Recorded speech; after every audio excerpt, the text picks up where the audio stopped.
JCPS says it may have to start making decisions on who gets transportation to school and who doesn't. WDRB's Katrina Nickel tells us it's all on the table for consideration right now as the district considers long-term solutions for these busing problems. Katrina, with some kids on for more than 2 hours on the way home. Right, well, JCPS students, that last bus rider, still getting home anywhere between 6:45 and 7:15 p.m. at night. Now, the district says it's going to have to start considering some other options, and tonight one of the board members said that a possible option is considering who gets transportation and who does not.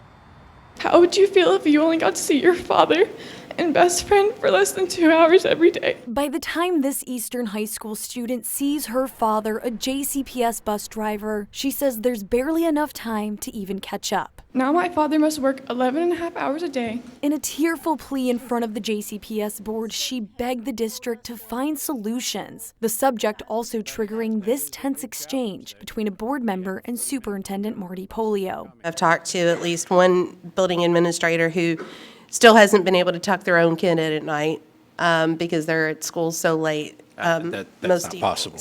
That's not possible.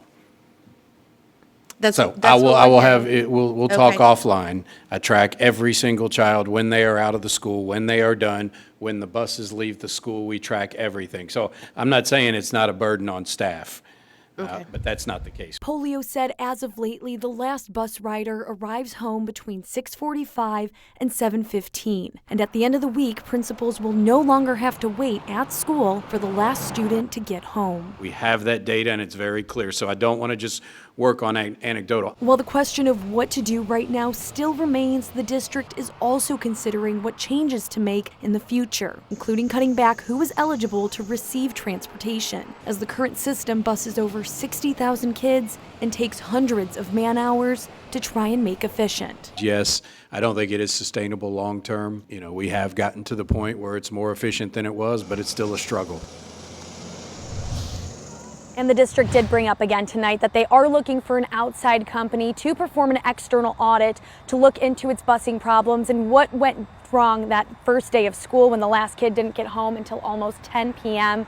And we're also expecting another comprehensive update about the transportation system and changes that have been made at that next board meeting in September. Okay, we'll follow any possible changes coming down the pike that could shorten those times, especially on the way home. Thanks, Katrina. Tonight.